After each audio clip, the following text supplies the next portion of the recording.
What's up, board game people? With the month of review in the rearview mirror, it's back to the task.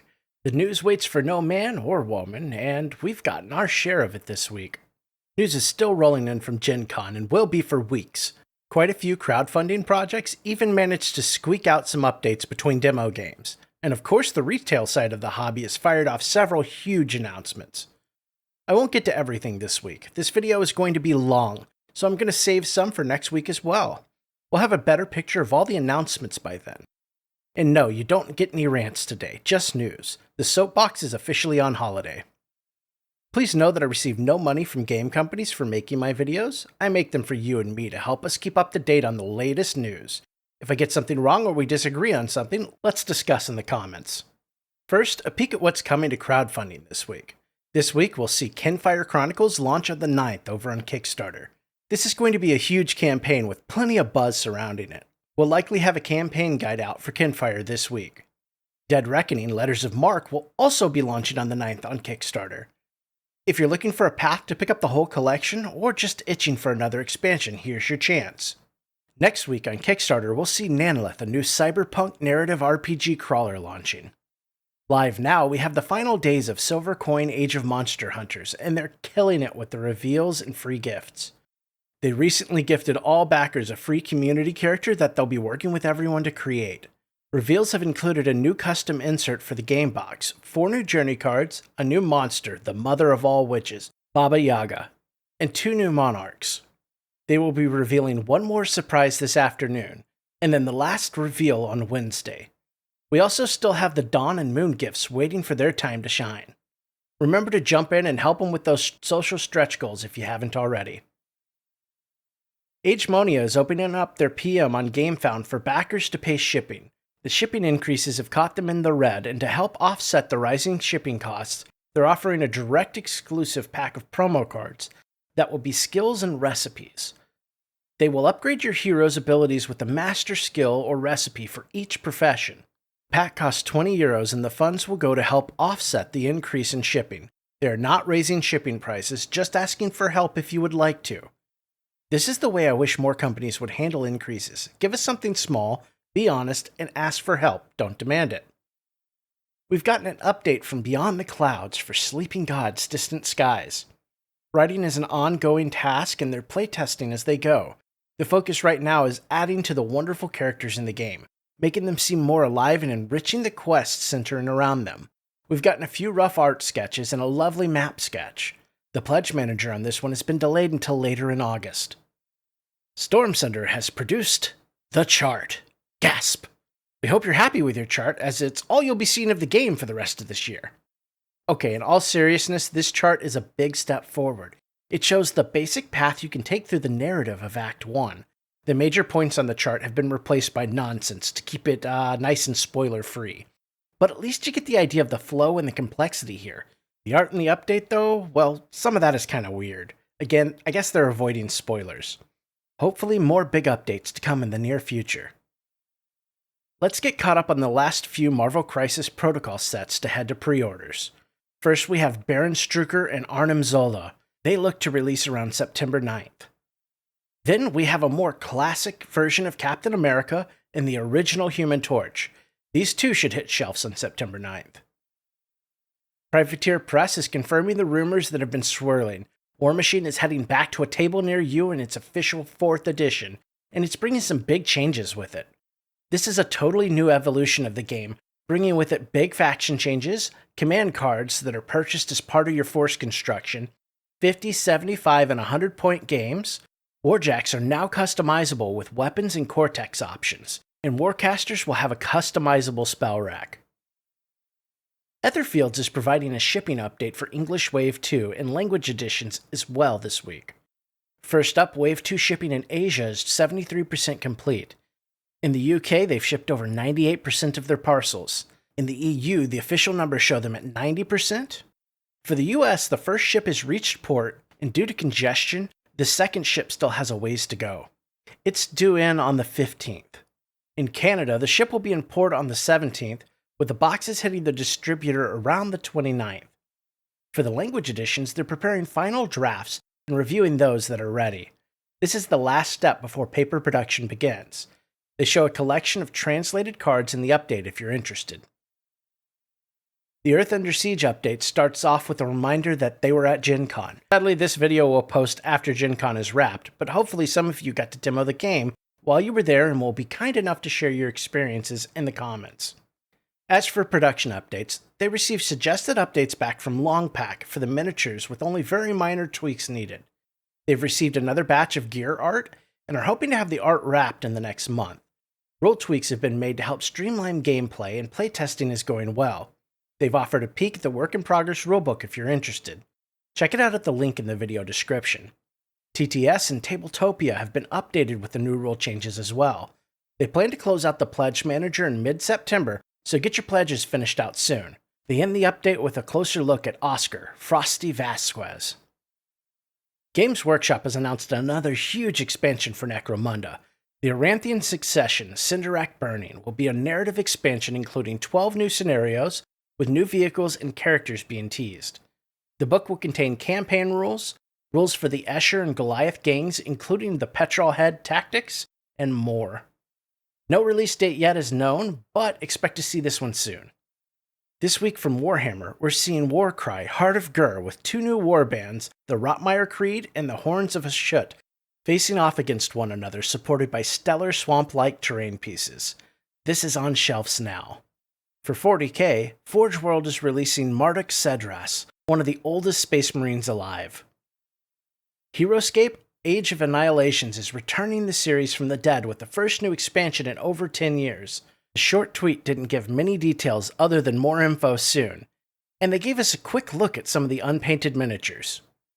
Marvel Zombies Zombicide was on full display at Gen Con, with all the Wave 1 production plastic being demoed with. The line looked to be pretty long for a demo, but people were waiting.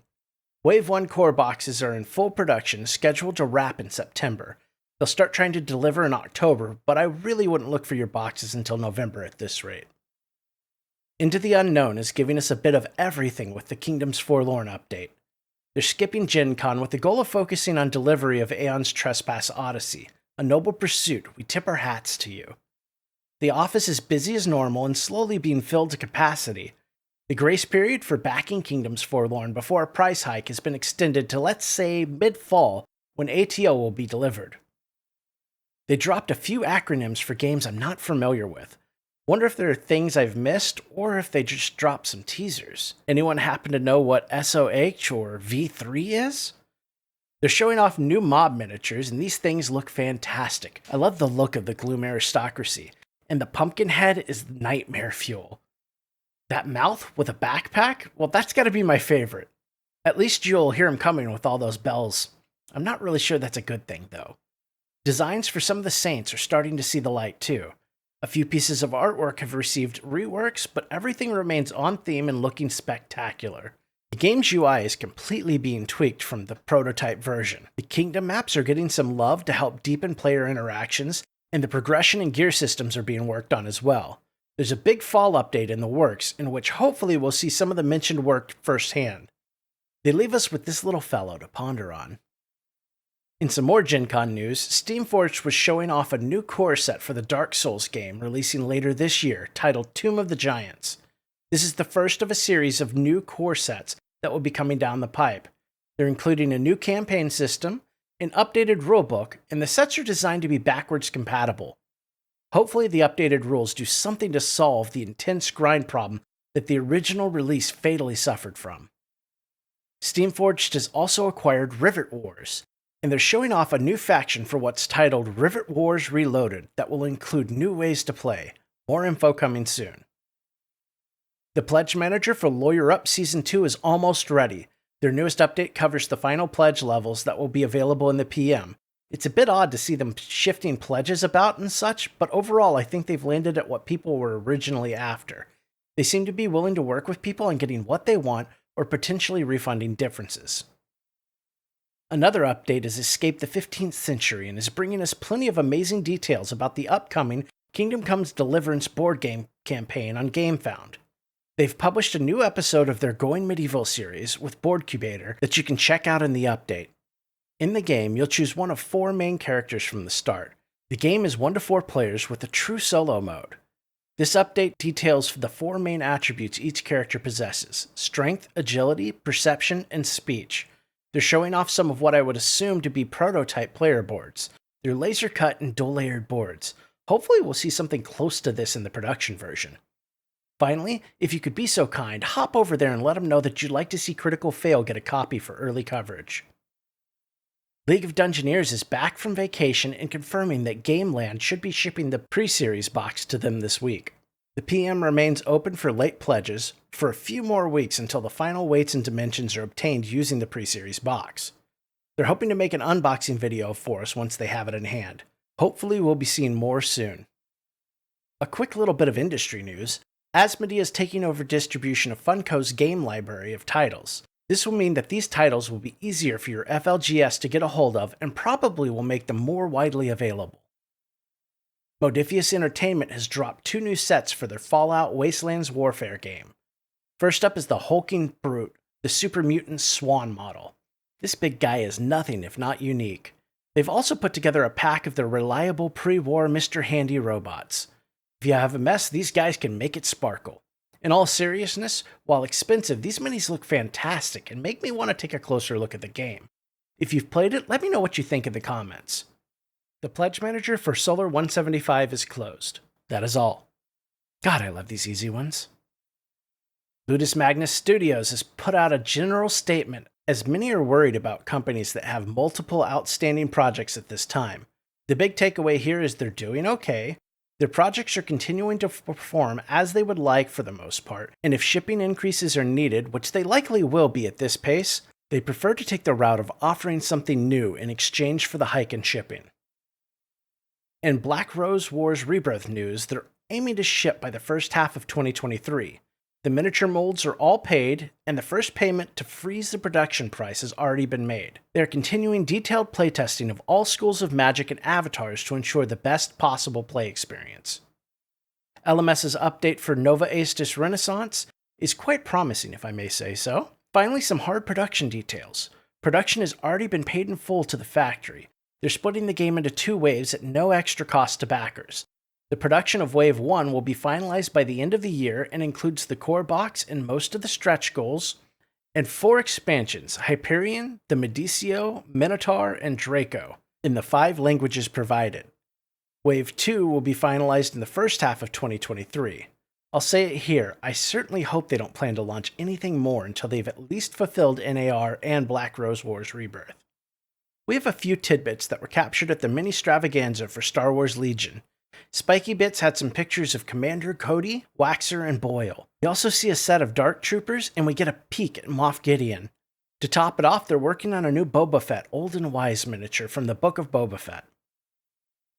No news remains good news on the Frosthaven front. Production is going strong, and logistics are still being finalized to get you your new house-sized box of Frosthaven once it's ready. You'll not be charged extra for shipping. These costs are locked in on your side, and they've even graciously foregone the closing costs on your new box condo. In all seriousness, Isaac would like to ask for a little patience in regards to those companies struggling to overcome shipping costs in these trying times. He hopes we're rounding the corner on these issues and things will be back to a new normal soon. It's official, Andromeda's Edge will finally be launching in January of 2023 on Gamefound. Andromeda's Edge is primarily worker placement and engine building, but variable player powers are also at the heart of the gameplay experience. Will you play a living fungus expanding through the universe, or a prideful and warmongering faction, fighting to preserve their people in the light of the destruction of their homeworld? How about space pirates, regenerating mechs, or cloud people? Sure, bring it on. No matter who you play, you'll be seeking the edge of the known universe. Check out the update linked in the video description for more juicy details. Creative Game Studios has sent out a brief update full of goodness. The first wave of content is on ships and headed towards its destinations. These should be arriving at backers' doors in the next few months. They've also included a very nice and sincere thank you video. CGS has made its share of mistakes in handling of various situations, but I believe they truly want to do and be better. And I can't wait to see what Dante, the Invasion of Hell, has in store for us. A quick note for the Great Wall reprint, the Pledge Manager is closing August 17th, and you must finalize your pledge and pay for shipping by then. Get on it. Skyrise has sent a brief update letting backers know that the Pledge Manager has been opened. No closing date has been announced, but you have at least a few weeks to get it filled out. Pre-orders for those looking for late backing will be open shortly. I'll let you know when I hear more. I know this has been a long one, so we're going to cut it off there, and we'll have another packed news video coming for you early next week, where we'll cover even more of Gen Con content, as well as our usual shenanigans. We'll be back tomorrow or Wednesday with a campaign guide and even more videos throughout the week. If you haven't already, please subscribe, hit that like button, and press the bell to help our little channel grow. We'd love to have you join the community. If you want to keep the conversation going, come check out our Discord linked in the video description. Thank you to everyone watching and commenting, and remember to take care of yourselves and play something fun tonight.